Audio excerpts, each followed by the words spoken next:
Welcome to The Real Look. I'm Bruce Hardy. And I'm Chase Williams. I'm so excited to introduce this episode's Northern Lights guest, Rachel Harris, with Keller Williams Greater 360 in Poolsbo, Washington. Rachel is not just a self-proclaimed Bremerton lifer, she's a real estate lifer too. Her industry journey began in 2006 when she bought and flipped her first home. She was so in love with the process that she left her post as a fourth generation in the Puget Sound Naval Shipyard to pursue her real estate dream full-time in 2018. Since then, Rachel has been rocking it as an individual agent with Keller Williams Greater 360, closing 42 units last year with over $19 million in volume. Please enjoy this conversation with Rachel Harris. Well, g'day, Rachel. Welcome to The Real Look. Where does today's podcast find you? Well, thank you for having me. I'm here in Bremerton, Washington. We all have a life before real estate. So what was your journey? Oh, my goodness. Well, my journey starts, I would say, when I was about 21 years old, spending way too much time on HGTV, thinking that I could flip a house, which I could not. That kind of began my journey. My dad luckily bailed me out and saved me and tried to do a for sale by owner, which realized that that wasn't really going to be too feasible. I moved to North Carolina and I started working with a team out there, actually facilitating short sales, which I ended up having a team under me, but I was probably the main negotiator for the short sales.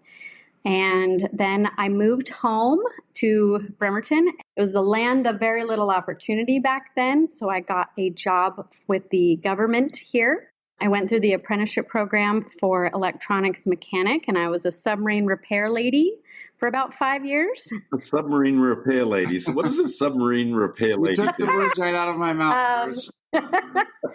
Yeah, we worked on parts of the submarine that controlled the driving of it, the stuff that listened to the submarine, and it was really fun. But to be completely honest, I am not mechanically inclined. I was not a great mechanic, and so I tried to take the skills that I do have in communication and planning and things like that to try and find a new job within the government. And about 3 years of trying that, I just wasn't happy. And so I got back into real estate part-time as a transaction coordinator. One day I just realized that life was short and went back into real estate full-time as an agent, and it was terrifying. But that was in 2018. Wow. Now, you're born and raised, right, in Bremerton? Yeah, that is correct. Yeah. So you get into full-time real estate. How was that first year for you? Well, the first half of the year was a little bit bumpy because I actually partnered up with someone. Her name was Jamie. She was amazing. I was going to be the behind the scenes person. She was going to do the social media and the lead gen and all that. But her husband took a job in Wyoming and she moved. We tried to continue our partnership with her not living here. But one day I just realized we needed to part ways. And literally the moment that I said I have to go out on my own, my phone started ringing. And I was like, what is this? Friends just started reaching out to me to help them buy houses. And to be honest, it was a pretty good first year. I felt very, very lucky. So fast forward, 42 transactions last year. Yeah. With no help, just you? I had an executive assistant for probably 8 months of the year. And then I have a transaction coordinator, which I don't know what I would do without her. But yeah, showing all those houses and listing everybody. It was just me doing that. My assistant was unlicensed, so there was only so much she could do. So Rachel, how do you go about generating that amount of business that you're producing in a year like that? Where does your lead generation come from now that you're responsible for those things? Every single one of those clients was from my sphere. I didn't pay for any leads or anything last year. And most of that was actually in the first half of the year too, because as we know, things changed a little bit in the latter part, but every single one of those clients came from a past client, a friend or a family, or a lender referral. And again, I felt very, very blessed. So if all your business is from your sphere of influence, then what are the things you do, Rachel, to make sure that they're thinking of you when they need help buying or selling real estate? How do you work that sphere business consistently? I mean, I wish I had a really great answer for you, but I'm not super sure. I think I try to stay on top of mind through social media mainly. I do a lot of social media. It's like a part-time job, but I also try to have fun with it. I did one event last year with pumpkin pies. I send out cards, and I just try and stay in front of people. My parents are really great. They all both have a big sphere as well. I feel like whenever I go in and pop into my mom's hair salon, I stumble upon a new client, which is awesome. So I think I just try and stay on top of mind with everybody. I'd like our listeners to hear this, Rachel, because people know you. I mean, you grew up in that market, but people who've known you prior to getting into real estate knew you in whatever role, whether it was the submarine repair lady or, whatever else they knew you. So getting them to think of you when they think of real estate, right, becomes a big deal, and staying top of mind is a part of that. So you mentioned social media, and I'd like to sort of dig deeper. It's easy just to say, well, I do it on social media. What does that mean? You doom scroll? You Yes. What are you doing specifically to keep yourself front and center with your sphere? It's kind of a hard balance between showing work stuff and showing personal stuff, but I feel I have a decent balance of that. I have a business Instagram and business Facebook, and I have a personal Instagram and a personal Facebook, and it is crazy trying to juggle between all four of those platforms. But I try to keep them fairly separated, with also sprinkling in some real estate into my personal. Do you have a formula around that? Number of personal posts versus business posts? No, I don't. I wing it completely. I don't have a plan. I don't schedule anything.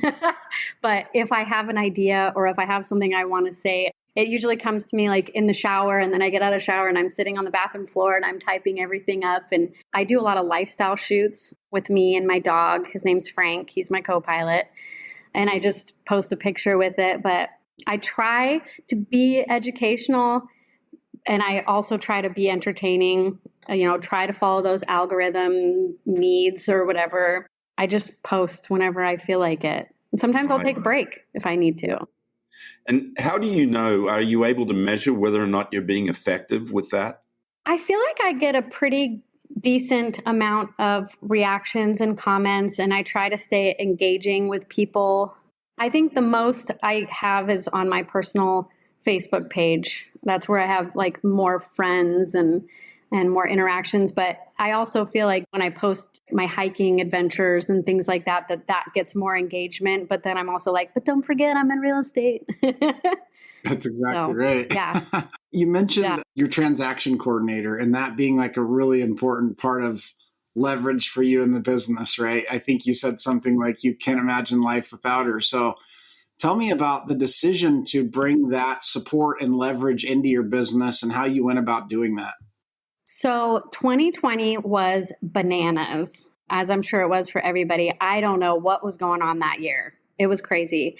I did a ton of business. People were coming out of the woodwork. I was also trying to continue my adventuring, and I would be pulling over in parking lots on the way to doing something, and I would have to, do all the computer stuff in the parking lot. I would carry my laptop around with me everywhere I went, and I managed to get through it. But it was November of 2020. I sat down with one of my lender partners, and he just looks at me and he's like, "You need to hire somebody." And I looked at him cross-eyed, like, I don't know what that means. I don't know what that looks like. And it was really scary. And I left that meeting with him, and I walked out to my car, and I had an email from a transaction coordinator soliciting her business. And I was like, her name is Summer. That's my favorite season. The email came at this exact perfect time. So I threw her a deal just to see how it would go. And it was flawless immediately. And I was like, oh my gosh, it was life-changing. So I've stuck with her ever since. And I just can't imagine not having her. So is she a independent contractor with her own transaction coordination business? Yep. And by the way, I mean, that's a great interim first step, right? Where you're not taking on the risk of actually hiring somebody full time. Mm-hmm. So do you have any goals around leverage in your world? Because a lot of people are happy to be a solo agent with administrative support. And I think that's awesome. Is that what you'd like to do? Or do you see yourself doing something different? I loved having an assistant. It was really great. But what was coming in the market, I just couldn't justify it towards the end of last year. But yes, eventually I would like to expand It's funny that you ask because I'm writing my business plan right now. And of course, we have to do the 10-year and the 5-year. And ideally, it would be really great to have a buyer's agent, an assistant that does like client care and marketing, and then also maybe my own in-house TC, or just continue to use Summer. So eventually, yes, but I feel like I have a lot of stuff to get together before that point. So. Well, let me ask you, as you think about that, what would you have to do? What would your business have to be doing in order for you to be able to say, yeah, I can bring all these people on? Probably having more of a consistent business, definitely something to provide to a buyer's agent. And I also really like being everywhere and doing everything. If I'm not out house hunting, I don't feel like I'm doing my job, even though I know that's dumb. So having a more of a consistent business, having more of consistent systems, which is all something that I plan on working on this year. It's kind of a rebuilding year for me, if you will. And so probably, I'd say within the next 2 to 5 years, I'd like to be there. Hang tight. We'll be right back.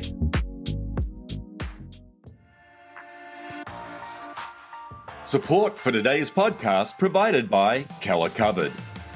Keller Covered is your one-stop shop for all your insurance needs. Keller Covered gives you direct access to one of the nation's largest networks of insurance providers. Shop for home, auto, umbrella, renters, cyber, and home warranty quotes from the country's leading carriers in a matter of minutes. Call 512-855-7158 or visit us at kellercovered.com for more information.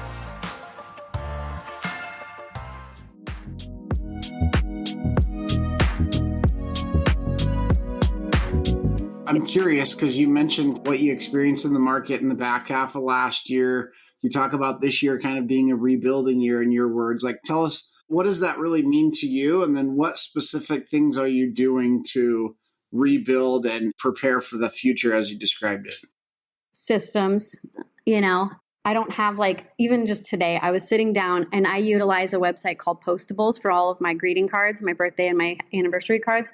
And I'm going through and I'm auditing the whole thing. And I'm like, man, I know there could be an easier way to be doing this, having a CRM, having my gifting processes, having my buyer intake, my seller intake forms, just having a flawless, well-oiled machine is what I'm hoping to work towards right now. Now, because we have a little bit of extra time on our hands, I feel. Rachel, talk to us a little bit. What has been your experience and what's going on in the market over there on the Kitsap? Well, it's definitely not 2021 or 2022. Houses are still selling. There's still buyers. It's just a lot slower. I think people are being way more methodical with what they're buying, not just anything that they can really get under contract. So I feel like they're just not as motivated, I guess, which is fine. It's understandable because now you're paying twice as much as you were 2 years ago for the same house. So I feel like unless someone has a circumstance that they're in to buy or sell, then there's just not as much going on. Interesting. Yep. Yeah. And I think you're right. I think people it's not as much a motivation thing as much as, if I'm going to be spending this sort of money, I want what I want, right? I'm not just going to take whatever I can get. Yeah. Sense of urgency is what I was thinking. There you go. That way. Yeah. People aren't just buying a house that is falling down for $50,000 over anymore, which is great. I'm happy about that. What do those conversations sound like with the client, Rachel, when they're wanting to be more methodical and their sense of urgency looks a little different? Like, how as a professional are you coming alongside them in that particular case in this particular market? Well, it's funny. I'm closing on a house tomorrow that I have been with this buyer for a year and a half. And they told me in the beginning they want to look at as much as they can. And I have another lady, I'm helping her also. We started at the top of the Kitsap Peninsula and we have gone all the way down to South Mason County and everywhere in between. And I just let people know that I'm along for the ride and I want them to be happy in this huge decision that they're making. Unless there's like a situation where if there's multiple offers or an offer review date, those still happen, that we might have to rush if we need to. But otherwise, I'm low pressure and I'm along as long as you need me. I've had a client who looked for 2 years before she bought a house. You've used the word adventure a couple of times already. And I'm wondering, so what does that look like for you? What does that mean?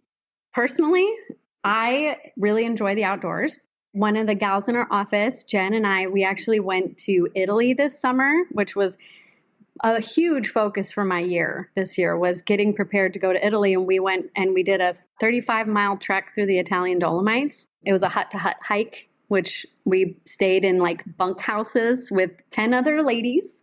And it was just incredible. It was a trip of a lifetime for sure. So you're a big hiker, obviously hiked the Olympics.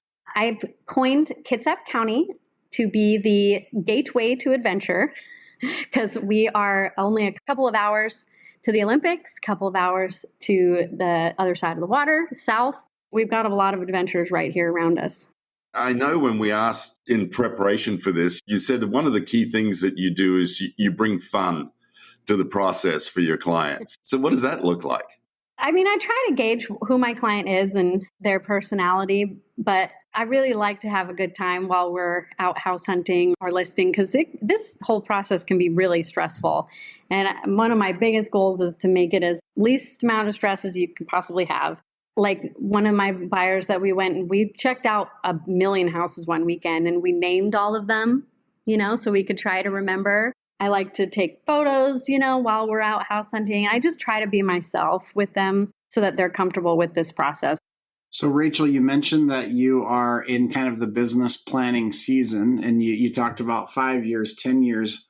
When you think about what the future of your business looks like, what are you most excited about looking out into the future? Oh my gosh. I mean, I just want to do this forever.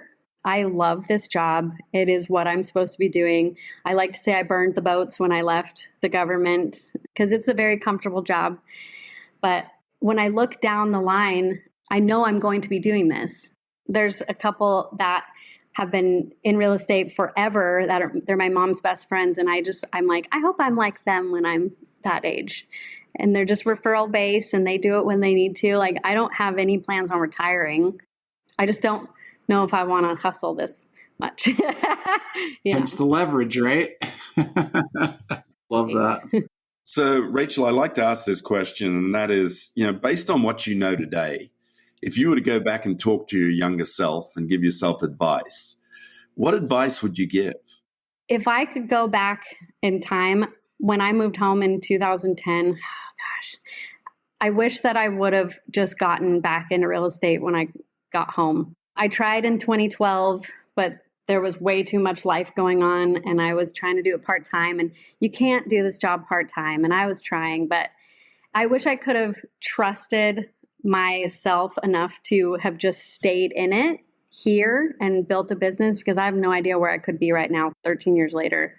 Trust yourself. I love that. Yeah. I'll tell you, Rachel, this has been a treat for us. What a difference to come from a submarine repair lady to real estate, right? That's a big move. And by the way, I do mean to ask this. So you're fourth generation in the Naval Yard, is that right? Yep. That's how I got the job, was because my dad, he was a plank owner at Bangor Base. So they moved him over from PSNS, the shipyard, to Bangor when they first opened. But his dad and then his dad also worked at the shipyard. And if you're from Bremerton and you grow up here, you are like, I'm never going to work at the shipyard. And then everybody does. And it's a great job. It just wasn't quite for me. That's all. Well, I'll tell you, they're lucky to have you in real estate, without a doubt. I just want to say to anyone who's looking to send some referrals over to the Kitsap Peninsula, and that would be a lot of little towns, a lot of real estate, look no further than Rachel Harris, and we'll have Rachel's contact information in the show notes. I guarantee you she'll take your clients on an adventure. So, Rachel, thanks so much. We appreciate you. This has been awesome today. Thanks so much. Thanks, Rachel. Thank you. Now a brief word from our sponsors. Stick around. Welcome to KW Operations Community, an innovative platform designed to empower administrative staff and teams of all sizes. We believe in unlocking the immense potential of our unsung heroes, your secret weapon, the administrative support. Too often their careers have been capped, but not anymore. At KW Operations Community, we provide the tools to boost their professional growth through live trainings, coaching, and masterminds. Our extensive resources library is packed with templates, playbooks, and efficient systems for immediate implementation. This is not about pushing papers, it's about stepping into their strength zone. So let's break the mold together and help our support roles rise to their highest level. Join us at KW Operations Community today by visiting communities.kw.com.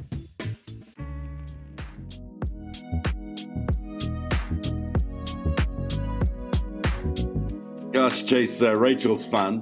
What were some of your key takeaways from our conversation with her? Well, first of all, Bruce, I'm just going to go ahead and go on record right now and say that the chances of us ever interviewing another submarine repair lady turned real estate agent are close to zero. So that was a real treat. What a cool story, right? I think one of the things that stood out to me about the interview with Rachel is just how authentic she really is. And you can tell that that shows up for her with her sphere of influence and being from the area, and even how she thinks about staying in touch with her database and through social media. It's easy to see that she is just her. And there's no doubt that she has a lot of deep relationships that she's nurturing in her sphere of influence, which is creating all of her business. Well, without a doubt. 42 transactions, nearly $20 million in production on her own, basically with a contracted transaction coordinator. She's working hard. There's no doubt about that. I can just picture her and her co-pilot, Frank, the dog, riding with her as she drives across, and it's beautiful territory over there. But I think the key here too is when all of your business is coming out of your database, one, you have to be doing a good job. Right. Otherwise, you don't continue to get those referrals. Right. It's providing that level of service that comes with it. And you can tell, she's committed to winning.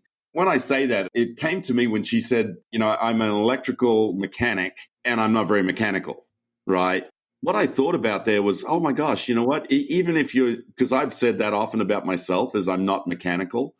But if I really wanted to, I could probably do it at a sufficient enough level. Right. And you can tell she's very personable and she's in the right seat on the bus now as a realtor. Yeah, no doubt. I love that when she was talking about some of the changes that have happened in the marketplace and the level of urgency that buyers are having now, given the conditions versus, when things were pretty crazy back in 2020, 2021. That authenticity really shows back through when she talks about matching her urgency to the clients. Right. Now, some people call it not being pushy. Some people call it patient. There's lots of words you can attach to it. But ultimately, a great experience for the client is when the professional's urgency matches their urgency. And that can be different for every client. It can be different given market conditions. And that's part of delivering that high level of service that you described, right? That really showed through when she was describing how she's coming alongside of folks in the current marketplace versus how maybe it was a little different when things were bananas, the word she used back in 2020 as an example. And I think that what's important to hear there too, Chase, is that, we've been in this long protracted period of things being sort of bananas, when I'm sure some people listen, well, she'd been working with this client that she's closing on tomorrow for a year and a half. And yet that's the buyer's time frame, right, in order to find it. And oh, by the way, that's the market. And you have to adapt yourself to that market. So what that means is, okay, you're not going to be showing people two houses and writing whatever they can get their hands on.